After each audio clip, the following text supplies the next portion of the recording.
Hello everyone, I'm Anshna Mahesh. Welcome to Business Evangelist channel. In this video, let's see more information on stagflation. What does it really mean? How does this is going to affect your businesses? Do we have a solution for this? Now let's get into this video to check out more information on stagflation. The term stagflation comes up very frequently nowadays. It's like a new buzzword we hear in newspapers, corporate places, even economists trying to explain about the current global condition. Stagflation is an economic condition which is a disturbing cocktail of combining slow economic growth, high unemployment, and rising prices. In layman's term, it's an economic situation where you lose your job at a time when the cost of living sees a sharp spike. Alternatively, we can also see a period of inflation combined with decline in GDP. Many economists believe that this is a very unnatural situation because inflation is not supposed to occur in a weak economy. Since the trio of slow growth, high unemployment, and fast inflation, it puts significant pressure on the economy. For family, stagflation means people earn less money while spend more on everything like day-to-day essentials, right from food, medicine to housing and also consumer products. It will be very expensive for them. This means if a consumer spending slows down, corporate revenue tends to decline. Further, this could even aggravate the overall effect of the economy. The stagflation definition was first used in the year 1960s by a British politician named Ian MacLeod. While he was talking in the House of Commons, he described the economic state as stagnation situation. Later, this term was used again to describe the recession period in 1970, when the United States of America underwent a recession due to the oil crisis and also saw 5 quarters of negative GDP growth. Generally, recession is rarely followed by a period of stagnation, but when the two coexist at the same time, then this period is actually called as stagflation.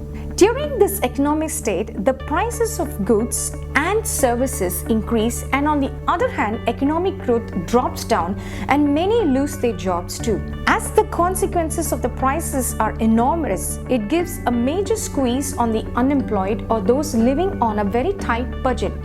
People will be forced to use their savings more often. The economic crisis occurred when the complicated macroeconomic environment of the early 1970s crashed along with the oil embargo by Arab producers against the Western countries. During this period, we saw high oil prices caused inflation across the world.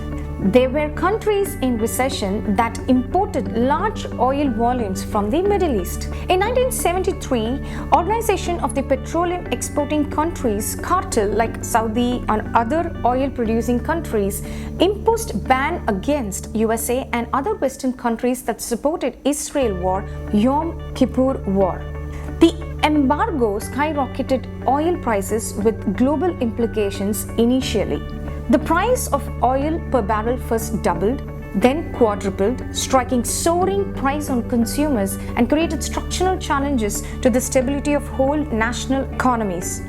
Cars were lined up at gas pumps, the cost of living grew enormously, made more unaffordable for many. During this phase, families who lived in far remote suburbs, who mostly depended on automobiles to get everywhere on a day-to-day, struggled immensely due to the cost of gas prices. The transportation cost rose.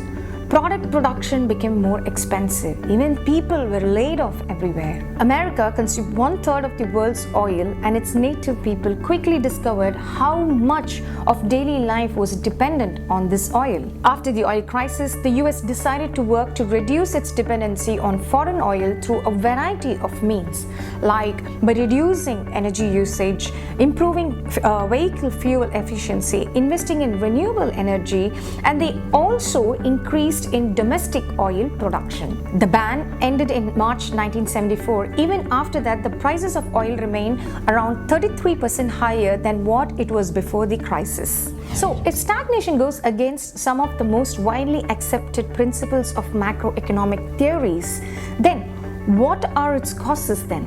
Let's take a look.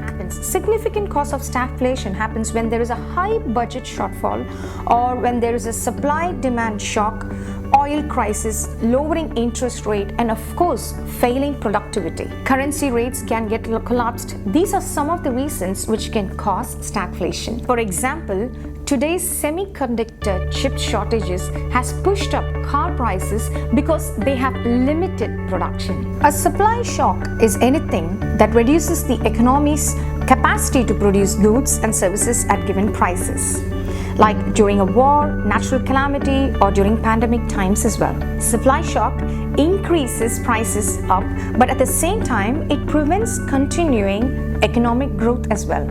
So other contributing factors of stagflation, it also could be when central banks overprint currencies. This would increase the money supply and creates inflation. Moreover, if the government creates policies that can cause potential harm to the industries, which would result in constrained supply and slow the economic growth.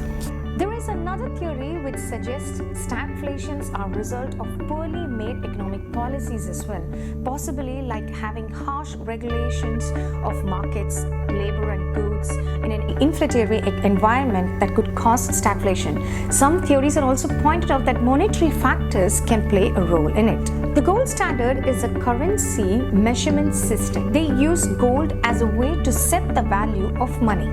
In simple terms, this system ensures that currency can be exchanged for gold. In 1971, President Richard Nixon effectively ended dollar convertibility to gold and implemented wage and price controls, which soon brought to an end to the Bretton Woods system. This made the US more vulnerable to run on gold, as there were more dollars in foreign hand than gold reserves in the US. The foreign governments could no longer exchange their dollars for gold. In effect, the international monetary system turned into a fiat one. These acts acted as the catalyst for 1970s stagflation, where the US dollar got devalued. Stagflation creates money crunch for businesses, especially for small businesses. Generally, when the cost of inputs raises, companies can increase the price and they still remain competitive. Simultaneously, business often experience in supply and demand shock, and this could disrupt your productivity and wage levels. Some businesses experience labor disruptions during stagflation, as employees seek wages due to increased cost in the market. And on the other hand, employees can't afford to raise wages when the sales are down. When the consumer spends very less money, the business revenue declines.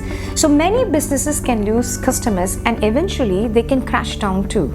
In the next video, I will be explaining more details on stagflation, so stay tuned. Thank you for watching Business Evangelist video. Please do subscribe our channel.